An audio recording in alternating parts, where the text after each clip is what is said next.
இல்லை, இது மாதிரி நிறைய காலேஜஸ்க்கும் இந்த காலேஜோட வளர்ச்சிகளுக்கும் இது மட்டும் இல்லாமல் சமுதாயத்தில் சாரோட பங்கு ரொம்ப. யூடியூப் போய் பார்த்தீங்கன்னா தெரியும், சாரோட லெக்சர்ஸ் அவ்வளோ பார்க்கலாம் நம்ம, சரிங்களா? ஸோ சாரை நல்லா வரவேற்றுட்டு let us start the session. தயவு செய்துப்பா முடிச்சோடனே சார் முடிச்சோடனே உங்களுக்கு லீகலாக என்னென்ன கொஷின்ஸ் இருக்கோ just throw the questions. Sir எல்லாத்துக்கும் ஆன்சர் கொடுப்பார். மோஸ்ட் ப்ராமினன்ட் லாயர் இன் மதுரை, எல்லா விதமான கேசஸும் ஹேண்டில் பண்ணுறவர் சார். ஒரு சிறந்த முறையிலே சர்வ் அதர்ஸ் என்று சொல்லக்கூடிய பிறருக்கு தொண்டாற்றக்கூடிய நாட்டு நல பணிகளை மிக சிறப்பாக செய்து கொண்டிருக்கக்கூடிய முதலில் மாணவிகளுக்கு என் வணக்கங்களை நான் தெரிவிப்பதிலே மகிழ்ச்சி அடைகிறேன். இந்த முனைவர் திருமதி ரேணுகா மேடம் அவர்களுக்கு என் வணக்கங்களை நான் தெரிவித்தேன். இந்த நிகழ்ச்சிக்கு ஒவ்வொரு வருடம் என்னை அழைத்து வரக்கூடிய முனைவர் திருமதி சுதா மேடம் அவர்களுக்கு என் வணக்கங்களை நான் தெரிவித்துக் கொள்கின்றேன். முனைவர் திருமதி பூமாதேவி மேடம் அவர்களுக்கு என் வணக்கங்களை நான் தெரிவித்துக் கொள்கின்றேன்.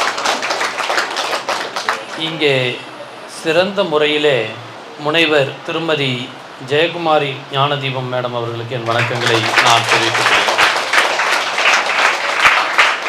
நம்ம கல்லூரினாலே நான் பெருமைப்படக்கூடிய பல விஷயங்கள் உண்டு. ஏன்னா அன்னைக்கு தலை சிறந்த உயர்நீதிமன்றத்தினுடைய மிகப்பெரிய நீதிபதி உங்கள் கல்லூரியில் படித்து இப்பொழுது மதுரை தமிழ்நாட்டினுடைய நீதியரசராக ஹேமலதா இருக்கிறார்.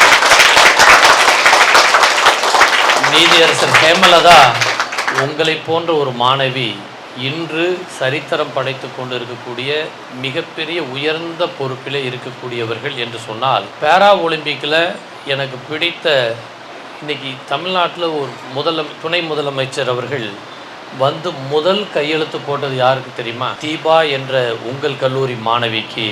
அந்த மாணவி மதுரை ரேஸ்கோஸிலே கல்பனா சாவ்லா விருதை பெற்ற அந்த பெண்மணி. வீர தீர செயல்களுக்காக தமிழக அரசினுடைய கல்பனா சாவ்லா விருதை பெற்ற அந்த தீபா என்ன போஸ்ட் வேணும்னு சொல்லி என்கிட்ட உயர்நீதிமன்றத்துக்கு வந்தாங்க. நான் இவ்வளவு விளையாட்டு விளையாண்டுருக்கேன், சர்வதேச விளையாட்டு வீராங்கனை, எனக்கு டிசபிலிட்டி இருக்குது, ஆனால் எனக்கு தலை சிறந்த ஒரு சமுதாயத்துக்கு தொண்டாற்ற வேண்டும், எனக்கு அரசு வேலை வேண்டும் என்று வந்தார்கள். ஆனால் தமிழக அரசு அவர்களுக்கு முதல் பெண் கோச்சாக பயிற்சியாளராக மதுரை ரேஸ்கோஸ் கிரவுண்டிலே ஒரு தீபா என்ற நம்முடைய கல்லூரி மாணவி இருக்கிறார் என்ற பெருமை எனக்கு உண்மையிலேயே நான் மகிழ்ச்சி அடைகின்றேன். இப்பொழுதும் நமது கல்லூரியிலே தலை சிறந்த பல்வேறு நபர்கள் பல்வேறு இடங்களிலே இருந்து கொண்டிருக்கிறார். இன்றைக்கி நம்ம காலேஜ் நீங்கள் செய்யக்கூடிய ஒவ்வொரு பங்களிப்பும் சிறிய விதையிலிருந்து தான் பெரிய ஆலமரம் முளைக்கும். நம்ம வாழ்க்கையில் இன்றைக்கி நீங்கள் செய்யக்கூடிய இந்த சர்வீஸ், இது நான் நாட்டுப்பணி என்பதே நான் பெருமையாக நினைக்கின்றேன். நீங்கள் என்னைக்கு பிறருக்காக உதவி செய்ய காலெடுத்து வைத்து விட்டீர்களோ, உங்கள் வாழ்க்கையிலே நீங்கள் எல்லா விதமான நன்மைகளையும் பெறுவதற்கு அடியெடுத்து வைத்து விட்டீர்கள் என்று நான் பெருமையோடு சொல்ல முடியும். இன்றைக்கி என்ன டாபிக் பேசுன்னு நான் மேம்கிட்ட கேட்கப்ப, மகளிர்களை குறித்த ஒரு லீகல் டாபிக் பேசுங்கன்னு சொன்னேன். இன்றைக்கி ஹாட் டாபிக் நம்ம எல்லாருக்கும் தெரியும். என்னை ரொம்ப பாதித்த சில சம்பவங்கள் இந்த வருடத்திலே நான் கேள்விப்பட்டவைகள், கடந்த சில மாதங்களுக்கு முன்பாக கேள்விப்பட்ட சம்பவங்களை முதலிலே நான் பகிர்ந்து கொண்டு, இந்த சட்டம் எப்படி நீங்கள் பிறருக்கு உதவி செய்ய போகிறீர்கள், ஃபஸ்ட்டு அதுதான். இந்த சட்டம் ஒருத்தருக்கு தெரிகிறதுனால நம்ம என்ன செய்ய போகிறோங்கிறத விட, இந்த சட்டம் நீங்கள் உங்கள் சகோதரிகளுக்கு என்ன செய்ய போகிறீங்க, இளம் சிறார்களாக இருக்கக்கூடியவர்களுக்கு என்ன உதவி செய்ய போகிறீங்க. ஆல்மோஸ்ட் இதில் யாரும் 18 வயசு கீழே யாரும் இருக்கீங்களா? எல்லோரும் 18க்கு மேலே. 18 வயசுக்கு கீழே இருக்கக்கூடிய ஆண் பெண் 2 பேருக்கும் இருக்கக்கூடிய சட்டத்தை தான் நான் முதலிலே உங்களிடம் பேசப் போகிறேன். அந்த சட்டத்தின் பெயர் போக்சோ. சரியா? இந்த போக்சோ சட்டத்திற்கு முன்பு ஏன் இந்த சட்டம் இவ்வளவு முக்கியத்துவம் கொடுக்கப்பட்டிருக்கிறது என்பதை நாம் மனதிலே வைத்துக்கொள்ள வேண்டும். கேரளாவில் ஒரு பகுதியில் ஒரு மாணவி, அவள் 13 வயசு தான் இருக்கும், அவள் பக்கத்து வீட்டுக்காரனோட செல்ஃபோன் மூலமாக பழகிறாள். அவன் இவளோட பேசிட்டு இவளோட எல்லா நியூடு போட்டாவும் கலெக்ட் பண்ணிக்கிறான். அவளுடைய ஆடை இல்லாத அத்தனை நிர்வாண படங்களையும் எடுத்து வை. அவளை யூஸ் பண்ணுறான் ஃபஸ்ட்டு. ப்ளஸ் அவன் நண்பர்களுக்கு எல்லாருக்கும் அவளை பிளாக்மெயில் பண்ணி எல்லாரோடையும் கனெக்ட். அந்த கேர்ளுக்கு இப்போ 18 வயசு. 13 வயசில் ஆரம்பிக்கப்பட்டு அவங்க அப்பாவுக்கு எதுவுமே தெரியாது. அவங்க அப்பா செல்ஃபோனில் தான் இவ்வளோ கம்யூனிகேஷன் நடக்குது. 40 பேர் 15 பேர் போலீஸ் முதல்ல அரெஸ்ட் பண்ணிட்டாங்க. 40 பேர் இன்வால்மெண்ட் ஆயிருக்கு. மோர் தென் 100 இருக்கக்கூடிய அளவில் அந்த ஒரு சிறுமியை மட்டும் அவள் வாழ்க்கையவே சூரநாசம் செய்திருக்கிறார்கள் என்று சொன்னால் இது படித்து இருக்கக்கூடிய கேரளா மாநிலத்திலேயே இது நடந்திருக்கு.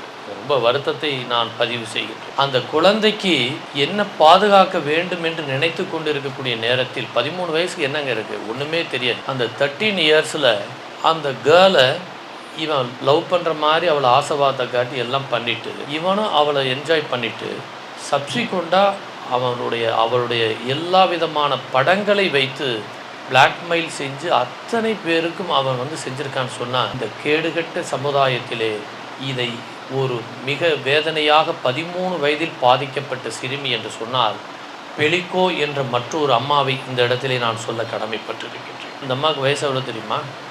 70 வயசு. அந்த அம்மா லவ் பண்ணி ஒருத்தனை கல்யாணம் பண்ணுறாங்க. கொஞ்சம் வயசு பிள்ளைகள் இருக்காங்க. இந்த அம்மாவை ஹஸ்பண்டு டெய்லி தண்ணி அடிச்சுட்டு இவளுக்கு போதையில் ஊற்றி எல்லா தண்ணியும் கொடுத்துட்டு அவனுடைய ஹோல் டீம் ஃப்ரெண்ட்ஸ் அவ்வளோ பேரையும் கூட இருக்க வச்சுருக்கான். ஒவ்வொரு நாளாக இந்த அம்மாவுக்கு எதுவுமே தெரியாது. ஒரு நாள் இவள் கண்டுபிடிச்சிட்டா, வெகுண்டு எழுந்துட்டா.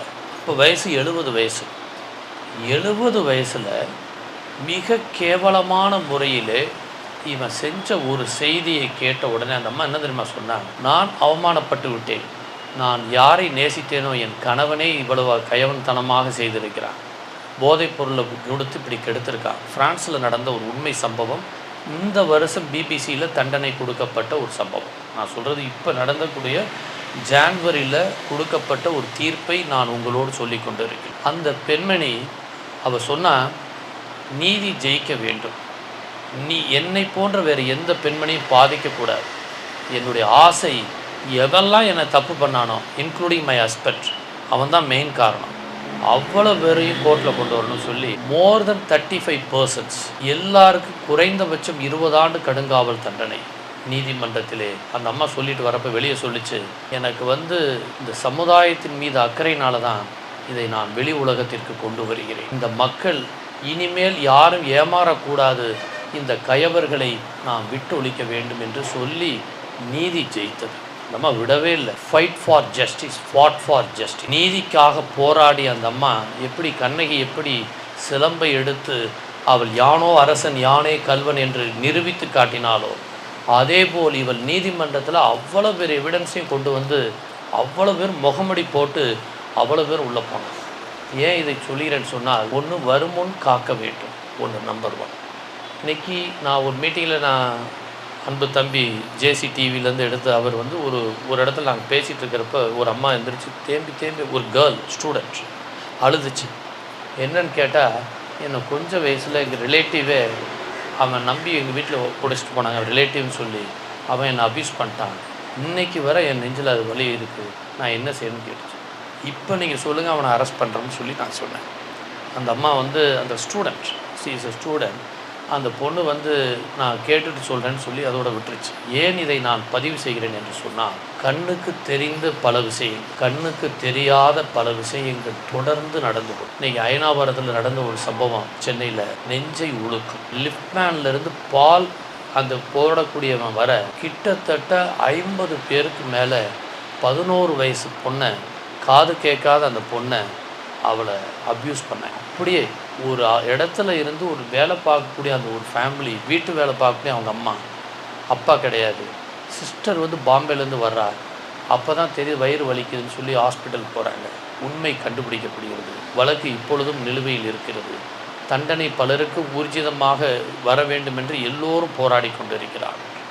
ஏன்னு சொன்னால், கல்லூரி மாணவிக்கு சமீபத்திலே ஒரு சம்பவம் நடந்தது. பல சம்பவங்கள் இப்போ மட்டும் இல்லை, இது எல்லா காலத்துலேயும் நடக்கிறது. ஏதோ இந்த பீரியடு தான் நமக்கு கிடையாது. இன்றைக்கி வெஸ்ட் பெங்காலில் நடந்த சம்பவம் நமக்கு தெரியும். ஒரு டாக்டருக்கு நாடே கொதித்தெழுந்துரு. சீஃப் மினிஸ்டர் அவங்க ஒரே வார்த்தை மம்தா பானர்ஜி சொன்னாங்க, நான் தூக்கு தண்டனையை அனௌன்ஸ் பண்ணுகிறேன் என்று சொன்னார்கள். இந்த மாதிரி கயவர்களுக்கு தூக்கு தண்டனையை நான் அனௌன்ஸ் பண்ணுறேன், இத்தனை நாளைக்குள்ள அந்த வழக்கை விசாரிக்க வேண்டும், இத்தனை நாளைக்குள்ளே முடிவு எடுக்க வேண்டும் என்று சொன்னார். தமிழக முதலமைச்சரும் இப்பொழுது மிக தெளிவாக சொல்லிவிட்டார். உறுதியாக தண்டனை, தூக்கு தண்டனை, அதிகபட்ச கயவர்களுக்கு. இன்றைக்கி 23 டீச்சர்ஸ் வீட்டை விட்டு போயிட்டாங்க. அவங்க இதை வந்து எல்லாருக்கும் அவங்க departmental action remove from the service. இது இன்றைய சமீபத்தில் நடந்தது.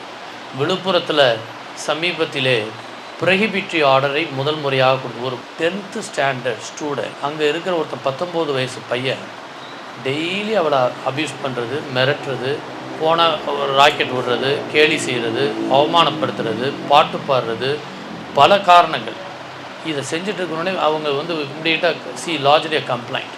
போலீஸ் வந்து தமிழகத்திலே முதல் முறையாக அந்த பெண்ணை ப்ரொஹிபிட்டரி ஆர்டர், நீ நேரடியாக சந்திக்கவே கூடாதுன்னு சொல்லி ஒரு உத்தரவை இப்பொழுது கொடுத்திருக்கிறார். இதெல்லாம் நம்ம ஏன் தெரிய வேண்டும் என்று சொன்னால், நாம் எந்த வகையிலும் பெண்மையை எந்த ஒரு அவமானம் படுத்தாத அளவிற்கு பாதுகாப்பதற்குத்தான் நம் சட்டங்கள் இருக்கின்றன.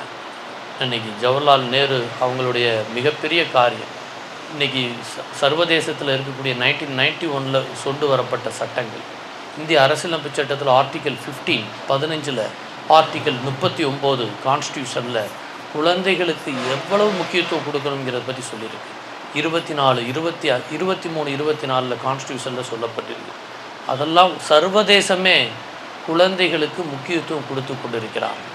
ஏன்னா குழந்தை எதிர்காலத்தினுடைய மிகப்பெரிய சிற்பிகள் மட்டுமல்ல, அவங்க சிறு வயசில் பாதிச்சிட்டாங்கன்னா எழுந்து வருவது என்பது மிகப்பெரிய கடன். அது பாலியல் ரீதியாக ஒரு பாதிப்பு வருதுன்னு சொன்னால் பல பிள்ளைகள் கல்யாணமே வேண்டான்னு சொல்லுவாங்க. என்னடா காரணம் நம்ம கண்டுபிடிக்க முடியாமல் இருக்கும். ஆனால் ரொம்ப டெப்த்தாக பார்த்தா இதுவும் ஒரு காரணமாக இருக்கும். ஏன் இதை பதிவு செய்கிறேன்னு சொன்னால், பெற்றோர்களுக்கு தெரியாது. பெற்றோர்கிட்ட சொல்கிறதுக்கு அவங்க பயப்படுவாங்க. நம்ம எவனெல்லாம் நம்பி வீட்டில் வச்சுருக்கோமோ இன்றைக்கி வேலையே பயிரை மேய்கிறது தாங்க இன்றைக்கி நாட்டில் நடக்கும். மிக அதிகபட்சமாக வேலையே பயிரை மேய்றதுன்னா யார்?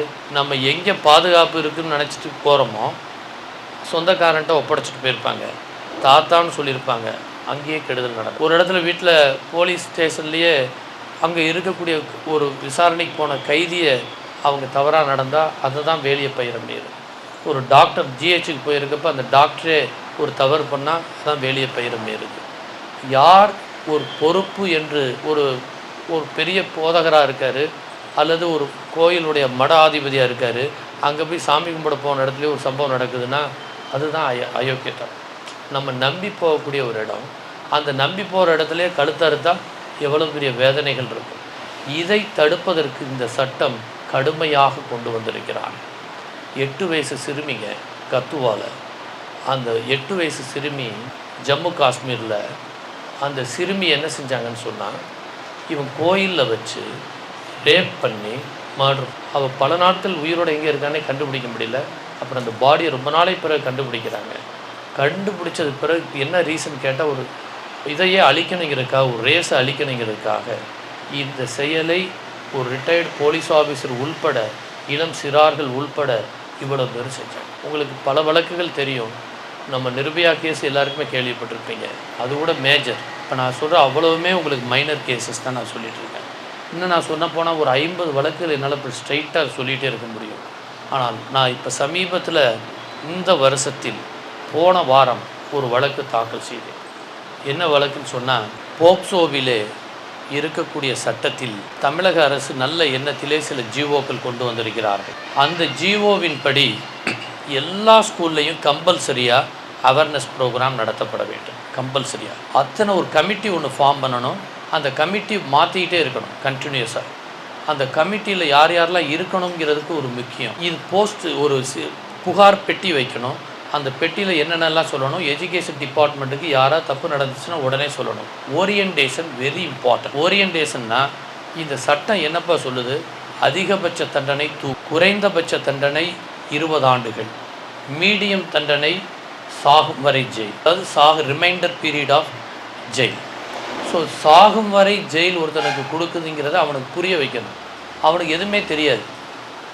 அதே நேரத்தில் நாம் தெரிந்து கொள்ள வேண்டிய இந்த சட்டத்தினுடைய முக்கியத்துவம், 46 பிரிவுகள் இருக்குது இந்த போக்சோ ஆக்ட். 2012 கொண்டு வரப்பட்ட சட்டம் 13 ஃபுல் ஃப்ளெஜ்டாக வந்துச்சு.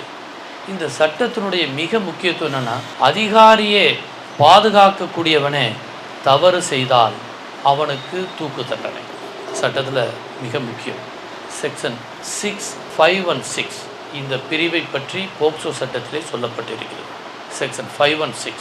இப்போ இந்த குழந்தைகளுக்கு வெறும் இது மட்டும் கிடையாது. அந்த குழந்தைகளை போனோகிராஃபின்னு சொல்லக்கூடிய மிகப்பெரிய அத்தனை விதமான அவளை பற்றியான ஆபாச படங்களை அவள் எல்லாத்தையும் எடுத்து ஒருத்தர் ஸ்டோர் பண்ணி பார்த்தாலே சரி அவனுக்கு தண்டனை. இந்த சட்டம் ஒருத்தன் வீடியோ எடுத்து அவன் எந்த வேற ஒரு நெட்டில் இருந்து ஒரு குழந்தை படத்தை செக்ஸ் படத்தை பார்த்தா கூட அஃபென்ஸ். இது ஒரு சீரியஸ் இன் நேச்சர். ஏன்னா இன்னைக்கு அதுதான் அவனோட கெட்டு போகிறதுக்கே ஒரு மனுஷன் எதுனால கெட்டு போக முடியும்? ஃபஸ்ட்டு கண்ணு தான் ஃபஸ்ட். அப்புறம் பிரெயின் ஆக்டிவேட் பண்ணப்போ அப்போ கண்ணில் முத ஒரு தப்பான சிந்தனைகள் அவன் மைண்டில் ஓடப்பையே அது வேறு விதமாக வந்துடும். அதனால தான் இன்றைக்கி இதில் சொல்லப்போ கூட செக்ஸுங்கிறது அடல்ட்ரிங்கிறது இன்னொரு பெண்ணோட தொடர்பு வைத்தாத்தாங்கிறது கிடையாது. கண்ணால் ஒரு பொண்ணை தவறாக பார்த்தாலே அதுவே செக்ஸ். ஏன்னா இது இப்போ நான் சொல்லலை, ஜீசஸ் கிரைஸ்ட் அந்த காலத்தில் சொல்லியிருக்காரு, பைபிளில் இருக்கு. ஏன் இதை சொல்கிறேன்னு சொன்னால் இந்த மிகப்பெரிய பங்களிப்பு இன்றைக்கி தீங்கான காரியத்தை நாம் கண் முன்பு வைக்க மாட்டோம். எல்லாரும் சொல்லுங்கள், தீங்கான காரியத்தை என் கண் முன்பு வைக்க மாட்டேன். நம்ம பல நேரங்களில் அதில் தான் மாட்டிக்கிறோம். நம்ம ஏதாவது ஒரு இதை போடுவோம், ஆட்டோமேட்டிக்காக உள்ளே விழுகும். சரி, அதை பார்க்குறப்ப இப்போ இன்றைக்கி லேட்டஸ்ட்டு பாட்டு இதான் நினைப்போம். அந்த பாட்டே நம்மளை உள்ளே கொண்டு போயிடும் சீனுக்கு.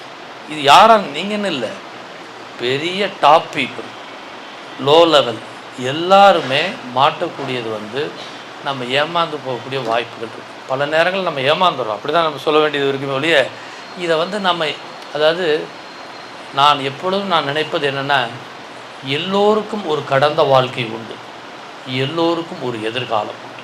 இதை எப்பயுமே நம்ம ஞாபகத்தில் வைத்து இப்போ இன்றைக்கி நம்ம ஒரு டிசிஷன் எடுக்கிறோம், நான் வாழ்க்கையில் நிம்மதியாக வாழ்வேன், என் குடும்பத்தை மதிப்பேன், எந்த பெண் சமுதாயத்தை பாதுகாப்பேன், எல்லாருக்கும் உதவி செய்வேன், சம்திங் ஏதாவது செய்ய முடியும், என்லார்ஜ் யுவர் விஷன்.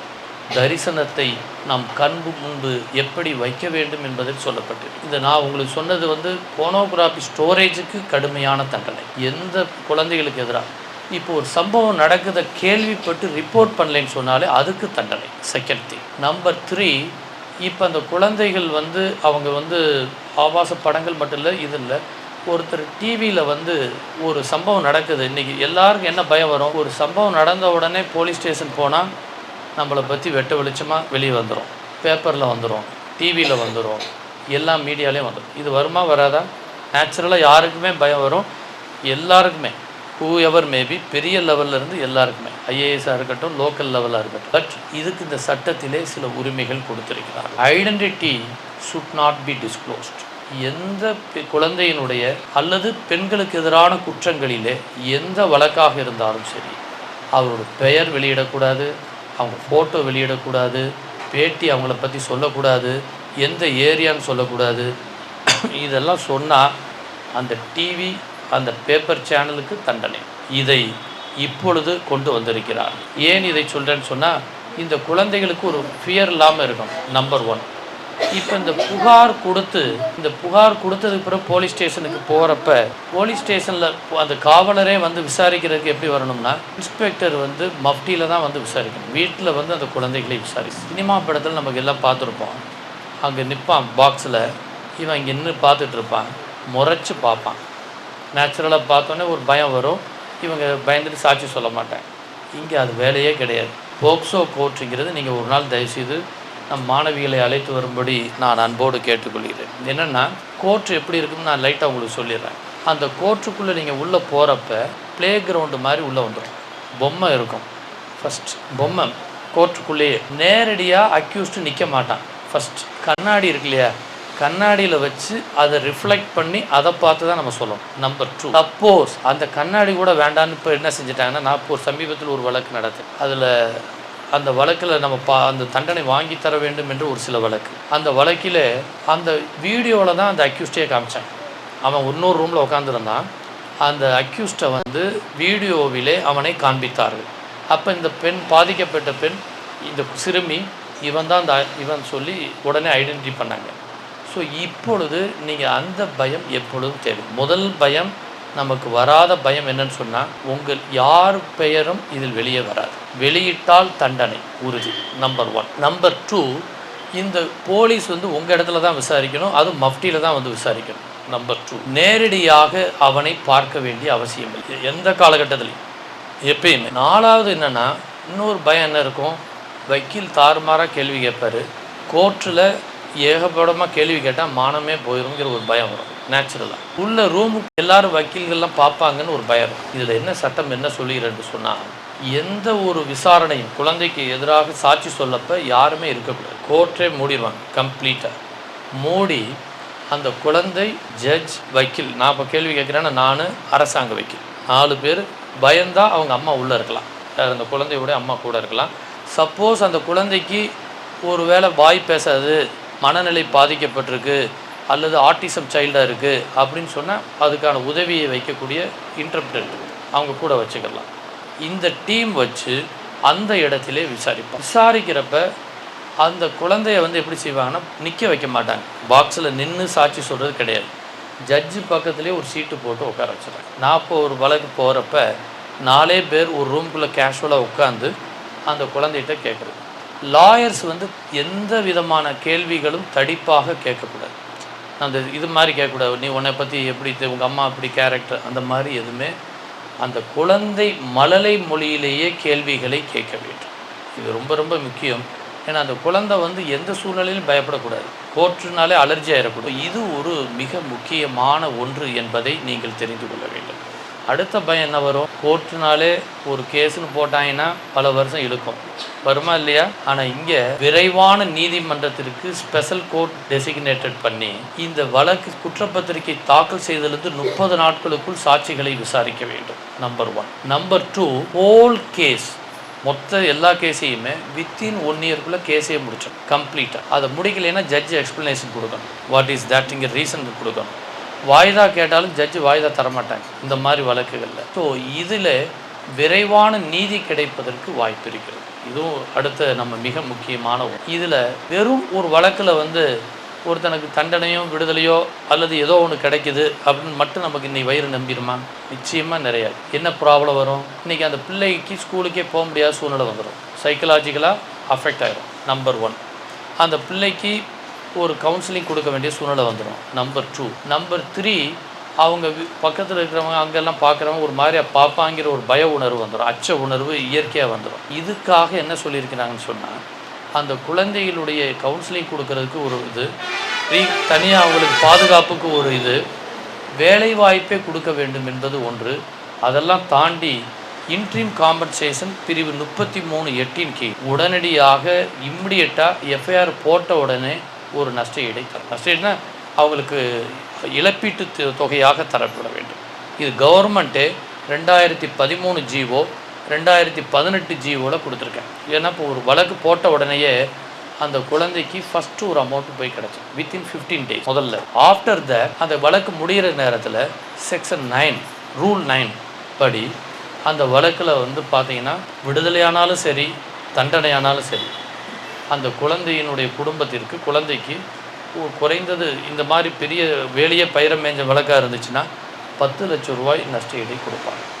ஏன்னா இப்போ ஒரு நீதியரசர் பரத சக்கரவர்த்தி வந்து வேலைவாய்ப்பே கொடுக்கணும்னு சொல்லி ஒரு டைரக்ஷன் கொடுத்துருக்காரு சமீபத்தில். இப்போ இப்போ இந்த மாதிரி ஒரு வழக்கில் வந்து ஒரு பெண்ணுக்கு கண்ணே தெரியாத ஒரு பிளைண்டு நீதியரசர் இக்பால் வந்து ஒரு தீர்ப்பு கொடுத்தார். என்னென்னா, அந்த குழந்தைய வந்து இவன் கல்யாணம் பண்ணுறேன்னு ஆசைவார்த்தை காட்டி அவளோட எல்லாமே ஜாலியாக இருந்துட்டான். ஆஃப்டர் தட் கல்யாணம் பண்ண மாட்டேன்ட்டான். கேட்டால் அவள் கண்ணு தெரியாது, நான் எப்படி கல்யாணம் பண்ணுவேன்னு சொல்லி இது பண்ணேன். தண்டனை ஜட்ஜு என்ன செஞ்சுட்டாங்கன்னா, தண்டனையை ஊர்ஜிதப்படுத்தி அரசாங்கமே இந்த குழந்தைக்கு மாதம் மாதம் இவ்வளோ ரூபா தரணும்னு சொல்லி ஒரு உத்தரவை போட்டிருக்கிறார். இது நான் சொல்கிற வெரி ஓல்டு ஜட்ஜ்மெண்ட். சமீபத்தில் வேறு லெவலுக்கு போயிடுச்சு தீர்ப்புகள். இதுவும் மிக முக்கியமான ஒன்று. இன்னொரு முக்கியமான விஷயத்தை நான் இந்த இடத்துல பதிவு செய்ய விரும்புகிறேன்.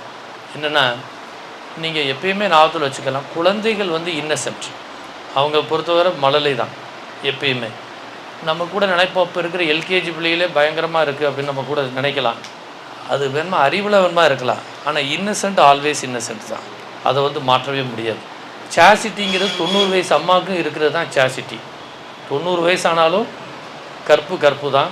அவங்களுடைய மானபங்கப்படுத்துறது எந்த வயசாக இருந்தாலும் ஒன்று தான். 2 வயசில் ஆரம்பித்து ஈவன் 90 இயர்ஸ் வரை இருக்குது. நான் அந்த 70 வயசு பெலிக்கோ சொன்னேன் இல்லையா அவங்கள்ட்ட.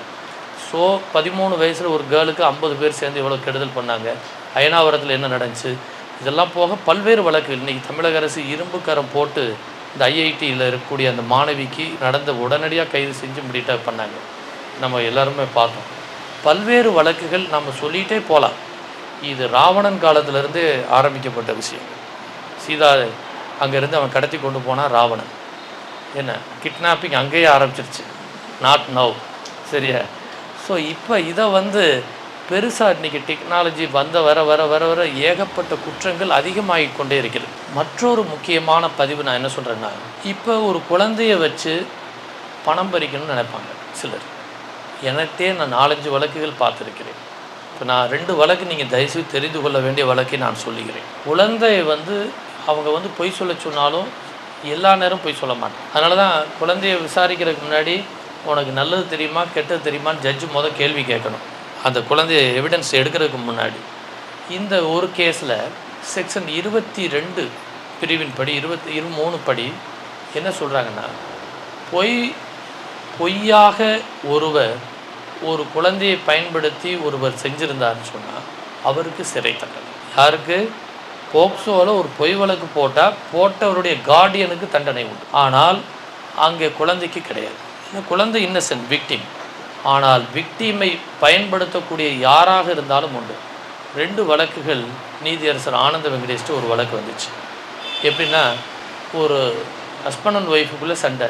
அந்த அம்மா ஒய்ஃப் என்ன சொல்லுது, எங்கள் 2 பேருக்கு பிறந்த இந்த குழந்தைய இவர் தவறாக பயன்படுத்திட்டார். கேஸ் போட்டாங்க. முன்ஜாமீனுக்கு நீதிமன்றத்தில் வருது. நீதிமன்றத்தில் வந்தவுடனே ஜட்ஜுக்கு ஒரு சின்ன சந்தேகம் வந்துடுது. அந்த குழந்தைய சேம்பர் கொண்டு வர சொல்லியிருக்காங்க. சேம்பரில் வச்சு கேட்டால் அந்த குழந்தை சொல்லுது, எங்கள் அப்பா ரொம்ப தங்கமானவர், ரொம்ப நல்லவர்னு சொல்லி. ஜட்ஜுக்கு பெரிய அதிர்ச்சி. தண்டனையும் அங்கே பெரிய தண்டனை, சின்ன விளையாட்டு தண்டனை கிடையாது.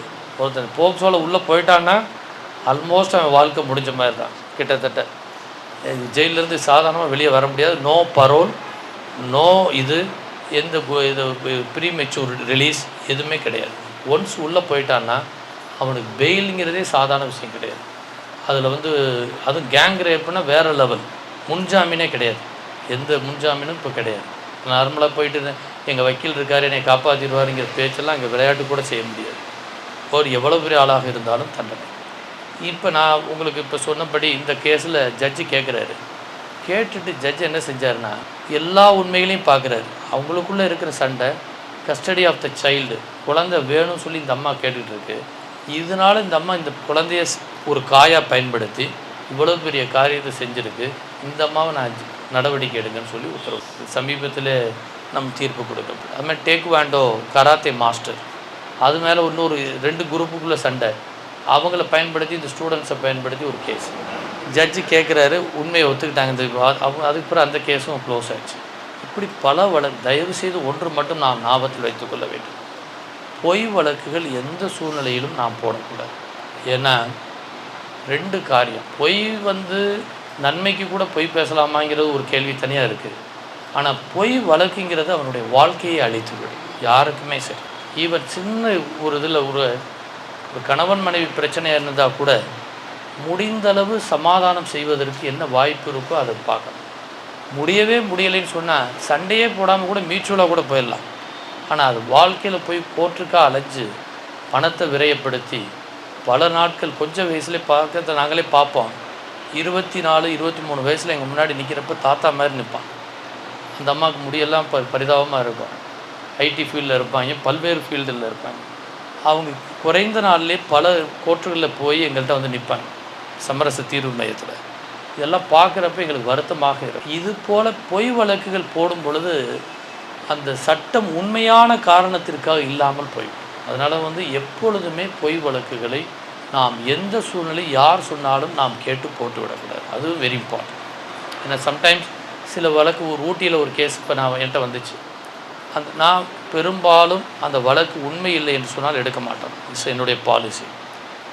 பணம் கொடுத்து இந்த வக்கீல் இருக்கார், ஒரு இத்தனை லட்சம் கொடுத்து அந்த கேஸை வந்து ஆஜராகிடுவார், நமக்கு விடுதலை கிடைக்குங்கிறது பாலிசி கிடையாது. அந்த வழக்கில் வந்து ஒரு தாத்தா பேத்தியை கெடுத்துட்டாருங்கிறது ஒரு கேஸ். நான் அவர் 5 முறை அவர்கிட்ட கேட்டேன், உண்மையை என்கிட்ட சொல்லிடுங்க. அவர் சிசிடிவி ஃபுட்டேஜோடு வந்துட்டார் என்கிட்ட. நான் இந்த பக்கமே போகல, இந்த ஆதாரங்கள் எனக்கு, என் கடை இங்கே இருக்குது, கடையை சிவில் கோர்ட்டில் கேஸ் நடக்குது, 15 வருஷம் கழித்து அந்த அம்மா வந்திருக்கு, இப்போ அந்த சொத்து வேணும்னு சொல்லி இப்போ போராடி இப்படி ஒரு வழக்கை போட்டுருச்சு, நீங்கள் தான் காப்பாற்றணும் என்று என்னிடம் வந்தார். நான் அந்த வழக்கில் ஊட்டியில் இருந்தனால சென்னை உயர்நீதிமன்றத்தில் அந்த வழக்கு ஆன்லைனில் அப்பியர் ஆகக்கூடிய வாய்ப்பு இருந்துச்சு. ஏன் இதை பதிவு செய்கிறேன்னு சொன்னால், நாம் இருக்கக்கூடிய காலங்கள் மிக மிக குறைவு. இங்கே இருக்கக்கூடிய காலங்கள் இதில் நாம் யாழில் எந்திரிச்ச உடனேயே இந்த நாள் எனக்கு கடவுள் கொடுத்த மகிழ்ச்சியான நாள், இன்றைக்கி நான் எத்தனை பேருக்கு உதவி செய்ய போகிறேன். ஃபஸ்ட் நாம் முதல்ல நமக்கே யோசிப்போம், நம்மளால் எப்படி உதவி செய்ய முடியும், நமக்கே ஒரு சரியான நிலையில் இல்லையே அப்படின்னு யாருமே நினைக்க வேண்டாம். ஃபஸ்ட் ஏன்னு சொன்னால், ஒரு சின்ன உதவி போதும். நீங்கள் பெரிய லெவலில் வேணாம், என்ன உதவி, உங்களுக்கு கீழே இருக்கக்கூடிய ஒரு ஆள்கிட்ட அவங்க செஞ்ச நன்றிக்கு தேங்க்ஸ்னு ஒரு வார்த்தை சொல்ல முடியாதா, அதுவே நீங்கள் வந்து மிகப்பெரிய ஒரு உதவி. தேங்க்ஸுங்கிற ஒரு வார்த்தையை சொன்னாலே அதுவே ஒரு பெரிய உதவி என்று நான் நினைப்பேன். காலையிலேருந்து ஒரு லிஸ்ட்டே நீங்கள் டெய்லி எப்படி போடணும்னா, டு டூ லிஸ்ட்னு ஒன்று போட்டுக்கிட்டு, கிராட்டிடியூட் நோட்டுன்னு ஒன்று தனியாக போட்டுட்டு, காலையில் எந்திரிச்சு நைட்டு வந்தோடனே ஒவ்வொரு நாளுமே இன்றைக்கி என்னென்னலாம் நமக்கு கிடச்சிச்சு, நல்லபடியாக காலேஜிலேருந்து வீட்டுக்கு போகிறதே ஒரு குட், ஒரு நல்ல செய்தி. இன்றைக்கி இருக்கிற ட்ரெண்டிங்கில் நமக்கு ஒரு எந்தவித ஆக்சிடெண்ட் ஆகாமல் வீட்டுக்கு வந்து சேர்ந்ததே ஒரு பெரிய கிஃப்ட். நம்பர் 2, வீட்டில் சண்டையே இல்லாமல் பெற்றோர்கள் இருக்கிறதே ஒரு பெரிய மகிழ்ச்சி. நம்பர் 3, ஒரு சின்ன எக்ஸாம்பிள் நான் சொல்ல விரும்புகிறேன். ஒரு டாக்டர் கொரோனா பீரியடில் ஒரு ஹாஸ்பிட்டலில் ஒரு மூச்சு விட முடியலன்னு சொல்லி ஆக்சிஜன் வச்சு டாக்டர்கிட்ட போய் அங்கே போயிட்டு ஒரு பில் கொடுப்பாங்க, 1 லட்ச ரூபா பில் வந்துருக்கும். இவன் கொஞ்சம் கண்ணீரோட ஆரம்பிச்சிருவான், யார் இந்த பேஷண்ட். அப்போ டாக்டர் கேட்பார், கொஞ்சம் ஹெவியாக போட்டேன்னா கொஞ்சம் குறைச்சிக்கிறவான்னு கேட்டார். இல்லை டாக்டர், நான் பெரிய கோடீஸ்வரன், பணம் எனக்கு ஒரு மேட்ரே கிடையாது, ஒன்று யோசித்தேன், எனக்கு ரொம்ப டென்ஷன் ஆகிட்டேன், நீங்கள் ஒரு 4 நாளைக்கு எனக்கு பண்ணிட்டீங்க, வாழ்நாள் முழுவதும் கடவுள் எனக்கு சுவாசம் கொடுத்துருக்காரு, நான் அதுக்கு என்ன தேங்க்ஸ் சொல்ல போகிறேன்னு எனக்கு தெரியலை. ஸோ அதை நினச்சேன், கடவுள் இவ்வளோ நாள் நமக்கு வந்து சுவாசம் கொடுத்ததுக்காக, மூச்சு கொடுத்ததுக்காக, நான் அதுக்கு நன்றி சொல்கிறதுக்காக நான் யோசிச்சு அழுதேன். இனிமேல் நான் என் வாழ்க்கையில் தேங்க்ஸ் சொல்ல போகிறேன். ஒரு தாத்தா இருந்தார், அவர் ஒரு மரத்தை வந்து நட்டுக்கிட்டு இருப்பார். இப்போது ஒரு இளைஞன் வந்து அந்த பக்கத்தில் வருவான், அவரை பார்த்து கேட்பான், நீங்கள் வந்து அவரை பார்த்து சிரிப்பான், ஏன்னா அவரே இன்றைக்கோ நாளைக்கோ இருப்பார். அவர் சிரிக்கிறப்ப இந்த தாத்தா சொல்லுவார், நீ எதுக்கு சிரிக்கிறேன்னு எனக்கு தெரியுது, இப்போ உன் பாடி லாங்குவேஜ் தெரிஞ்சுக்கிட்டேன், வேறு ஒன்றுமே இல்லை, அதாவது எனக்கே தெரியும் நான் போய் சேர்ந்துருவேன்னு, ஆனால் அடுத்த தலைமுறைக்கு இது கிடைக்கும் இல்லையா, அதை நான் நினச்சி நான் செய்கிறேன். நான் என்னை மட்டும் நினைக்கலை, சர்வ் அதர்ஸ், பிறருக்காக இந்த சமுதாயத்திலே நான் எதையாவது செய்ய வேண்டும் என்று நான் நினைக்கின்றேன். ஏன்னா இன்றைக்கி வந்து ஆகாயத்து பறவைகள் விதைக்கிறதும் இல்லை, அறுக்கிறதும் இல்லை, களஞ்சியங்களிலே சேர்த்து வைக்கிறதும் இல்லை, அவைகளுக்கும் பரமபிதா பிழை போட்டுகிறார், அவைகளை பார்க்கிலும் நாம் விசேஷித்தோம். ஸோ இன்றைக்கி நாளை காக்கா குருவிக்கே காடு ஹெல்ப் பண்ணால் நமக்கு நிச்சயமாக ஹெல்ப் பண்ணாமல் போயிட போகிறாரு. That's very important. ஸோ எப்பயுமே எதை பற்றியுமே நாம் கவலைப்படாமல், everything God is in control கம்ப்ளீட்டாக, அந்த ஒரு தைரியம், நீதி உங்களுக்காக இருக்கிறது, அதை எப்பொழுதும் நீங்கள் நினைவில் வைத்துக்கொள்ளணும். ஒரு சின்ன உதாரணம் சொல்கிறேன். நேற்று நான் ஒரு கல்லூரியில் பேசி கொண்டிருந்தேன், இந்த நேரத்தில் ஒரு கல்லூரியில் நான் பேசி கொண்டிருந்தேன். அந்த காலேஜில் பேசிகிட்டு இருக்கிறப்ப ஒரு கேள்வி வந்துச்சு, சார் வக்கீல்கிட்ட போனாலே லட்சக்கணக்கில் நாங்கள் ரூபா தரணும், எவ்வளோ பணங்கள் நான் செலவழிக்க வேண்டியது இருக்குது, ஏராளமாக செய்ய வேண்டியது இருக்குது, கோர்ட்டுக்கு போனால் அங்கே மவுண்ட்டு கட்டணும், இதை கட்டணும், இதுன்னு அதுக்கு வேறு செலவாது, அதேமாதிரி இதை கேள்வியாக கேட்கலான்னு கூட நீங்கள் நினச்சிருக்கலான்னு நினைக்கிறேன். I think so. அப்போ இதெல்லாம் எப்படி சார் நான் சமாளிக்கிறதுன்னு சொன்னாங்க. கவலையே பட வேண்டியதில்லை, வீடு தேடி நீதி இப்பொழுது வந்து கொண்டிருக்கிறது. யாருக்கும் உங்கள் ஏரியாவில் எந்த ப்ராப்ளம் இருந்தாலும் சரி, ஆர்டிக்கல் 39A இந்திய அரசியலமைப்பு சட்டம் 39A படி, இப்போ மதுரைக்குள்ளே இருந்தீங்கன்னா, இல்லை வாடிப்பட்டி, எனி ஜூரிஸ்டிக்ஷன் எங்கே இருந்தாலும் செயலாளர் இலவச சட்ட உதவி ஆணையம், இப்போ மதுரைனா மதுரை, இப்போ விருதுநகர்னா விருதுநகர், திருமங்கலம்னா திருமங்கலம், அந்த ஒவ்வொரு ஊர்லேயும் ஒரு செக்ரட்டரி இருப்பாங்க. அவங்களே எல்லா பணத்தையும் உங்களுக்கு செலவு, அரசு கோர்ட் மவுண்ட்டுக்கு, வக்கீலுக்கு ஃபுல்லாகவே. அதனால் அதை பற்றி கவலைப்பட வேண்டாம். அடுத்து இதுதான் போக்சோ ஆக்டை பற்றி நான் உங்களுக்கு இவ்வளோ சொன்னால் போதும் என்று நான் நினைக்கின்றேன். இன்றைக்கி இருக்கக்கூடிய சட்டம் என்ன, BNS என்ற ஒரு சட்டம், இந்திய தண்டனை சட்டம் என்று இருந்தது, 1/7 புது சட்டம் வந்துவிட்டது. அதற்கு பெயர் தான் பிஎன்எஸ்.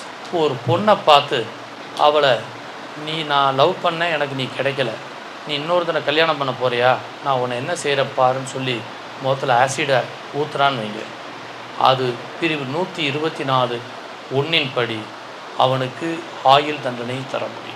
இன்னைக்கு அது மட்டும் இல்லை, காம்பன்சேஷன் வாங்கலாம், ஃபுல் மெடிக்கல் எக்ஸ்பெண்டிச்சர் அவன் செய்ய வேண்டும். இன்றைக்கி மதுரையிலே நான் பல சம்பவங்கள் பார்த்துருக்கிறேன், திருமங்குளத்தில் பார்த்துருக்கேன். இந்த சம்பவங்கள்லாம் உண்மையிலே நடந்திருக்கு. அவன் என்னப்பா, எனக்கு நீ கிடைக்கல, உன்னை எப்படி நீ நிம்மதியாக வாழ்கிற, முகத்தை எப்படி கோரப்படுத்துகிறேன் பார்ப்போம் அப்படின்னு செய்யக்கூடிய முட்டாள்கள் ரொம்ப பேர் இருக்காங்க. அதே மாதிரி வயசு பெருசாக ஒரு சம்பவம் சமீபத்தில் கேரளாவில் ஒரு தீர்ப்பு வந்துச்சு. அந்த தீர்ப்பு என்ன தெரியுமா, இந்த கேர்ளும் இவனும் லவ் பண்ணுறாங்க.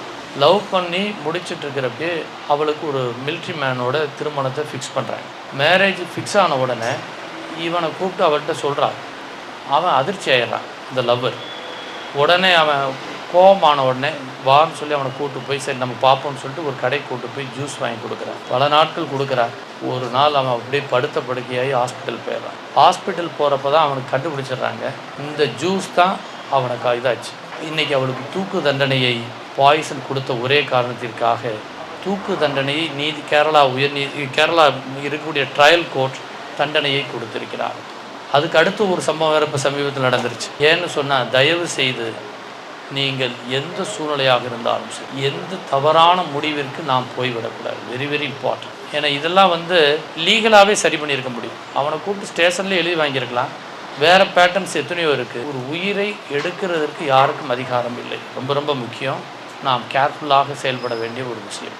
இதுலேயும் நீங்கள் அவேர்னஸ், ஏன்னா இப்போ உங்களுக்கு எப்படி இதை டேக்கிள் பண்ண முடியலன்னு பயமே வேண்டாம். எக்ஸர்வீஸ் அந்த மிலிட்ரி மேன்ட்டே கூப்பிட்டு, அப்பா நான் அவளை லவ் பண்ணது உண்மைதான், நீ என்னை கல்யாணம் பண்ணுறதுக்கு ஆர் யூ ரெடி அப்படின்னு நீங்கள் கேட்கலாம். தைரியமாக கேட்கலாம். Why not? வந்தால் வரான், போனால் 1000 பேர் இருக்காங்க. Why not? கவலையே பட வேண்டியதில்லை. ஃபஸ்ட் முதல்லையே நம்ம பயந்தோம்னு வைங்க, அவனுக்கு பின்னாடி என்றைக்காவது ஒரு நாள் தெரிஞ்சு வாழ்நாள் முழுவதும் அடி வாங்குறதுக்கு, நமக்கு தேவையில்லாத பிரச்சனைக்கு வர்றதுக்கு முதல்லையே கிளியர் கட்டாக வேலையை முடிச்சிட்டோம்னா ப்ராப்ளத்துலேருந்து சால்வ் பண்ணிக்கலாம். மாதிரி ஸ்டாக்கிங்னா என்ன, ஒரு கேர்ள் இருக்குது, அவளை பின்னாடியே ஃபாலோ பண்ணுறான் பார்த்தீங்களா, இங்கிட்ட திரும்பினா இவரும் இப்படி திரும்புவார், சினிமா படத்தில் வர மாதிரியே. பஸ்ஸில் ஏறினா வாடி என் கப்பா கிழங்கன்னு பாட்டு பாடுவார், எல்லா வேலையும் பண்ணுவார். அவரை பற்றி அப்படியே செல்ஃபோனில் எடுப்பார், இவர் அப்படியே பார்த்துக்குருவார். எல்லா ரோமியோக்களும் பல்வேறு தெருவில் இருக்காங்க. அது இப்போ எல்கேஜி லெவலேருந்து ஆரம்பிச்சாங்கன்னு நினைக்கிறேன். அது வேறு நமக்கு ஆச்சரியமாக இருக்கிறது. இந்த ரோமியோக்களிலிருந்து தப்பிக்கிறதற்காக சட்டம் கொண்டு வரப்பட்டிருக்கிறது. பழைய சட்டம் 354D பழைய சட்டத்தில். இப்போ இருக்கக்கூடிய சட்டத்தில் மிக தெளிவாக இப்பொழுதும் புதிய சட்டத்திலும் வந்துவிட்டது. ஏன் இதை நான் சொல்கிறேன்னா, இந்த ஸ்டாக்கிங் சாதாரணமாக நம்ம நினைக்க வேண்டாம். நான் உங்களுக்கு ஏன் இந்த அட்வைஸ் பண்ணுறேன்னா, ஒருத்தன் சும்மா நம்மளை பின்னாடி தானே வர்றான், சரி நமக்கு ஒரு 10 பேர் பார்த்தா ஹாப்பி தானே, இன்றைக்கி இவ்வளோ பேர் நமக்கு கிடச்சிட்டு இது பண்ணியிருக்காங்கன்னு நினச்சிடவே கூடாது. ஃபர்ஸ்ட் ஆஃப் ஆல் ஏன் அதை சொல்கிறேன்னு சொன்னால், அந்த ஆரம்ப ஸ்டேஜ் தான் லைஃபையே போக்கக்கூடிய ஒரு ஸ்டேஜ் ஆகும். நான் ஒரு உண்மை சம்பவத்தை நான் சொல்லுகின்றேன். தூத்துக்குடியில் ஒரு டீச்சர், அவங்களும் ஒருத்தன் ஃபாலோ பண்ணுறான். அப்புறம் இவங்க அப்படியே விட்டுட்டாங்க. அந்த பொந்தமாக லவ் பண்ணவே இல்லை, ஜஸ்ட்டு ஃபாலோ பண்ணுறாங்க, நல்லா தெரியுது, ஆனால் விட்டுட்டாங்க. சப்சிக்வெண்ட்டாக ஒரு ஒரு இடத்துக்கு போகிறப்ப அங்கே அவங்களுக்கு கல்யாணம் ஃபிக்ஸ் ஆகிடுச்சு. சர்ச்சில் போய் உள்ளே மெழுகுவத்தி ஏற்றுறதுக்காக ஒரு சபைக்கு போகிறாங்க. உள்ளே RC ரோமன் கேத்தலிக். உள்ளே போன உடனே முட்டிக்கால் போட்டு இருக்கிறப்ப வயிற்றில் ஒரு கத்தி, ஸ்பாட் அவுட். அவன் வயிற்றில் கத்தி, 2 பேர் அவுட், 2 பேரும் போஸ்ட்மார்ட்டம். இதை ஃபஸ்ட்டு ஸ்டேஜில் முதல் முறையாக அந்த நேரத்தில் அந்த ஸ்டாக்கிங்கை வர்றப்பயே இந்த அம்மா கேள்வி கேட்டிருந்தாலோ, இல்லை ஒரு கம்ப்ளைண்ட் கொடுத்துருந்தாலோ, அட்லீஸ்ட் ஃபேமிலி மெம்பர்ஸ் சொல்லியிருந்தாலோ, ஒரு மென்டார் பாதுகாப்பாக இருந்தது. இன்றைக்கி 1098 1098 இன்றைக்கி உடனடியாக நிவாரணம் கிடைக்கிறதுக்கு வாய்ப்பு இருக்குது. இதுமாரி 1053 பாதுகாப்பு இருக்குது. இன்றைக்கி பல்வேறு பிரிவுகள், இன்றைக்கி சைபர் கிரைமுக்கு ஒரு நேஷ்னல் லெவல்லே ஒரு நம்பர் கொடுத்துருக்காங்க.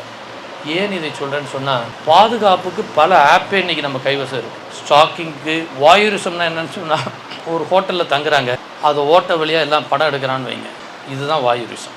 அதுமாதிரி ஒரு பொண்ணு போது துப்பட்டாவை பிடிச்சி இழுக்கிறான்னு வைங்க, அது வந்துச்சுன்னா அதுக்கும் கடுமையான தண்டனை. இப்போ வரக்கூடிய சட்டங்களில் எங்கடா நடக்குது, நம்ம ஊரில் நடக்குதான்னா நம்ம ஊர்லேயே நடந்திருக்கு, சமீபத்தில் நடந்திருக்கிறது, முன்பும் நடந்திருக்கிறது.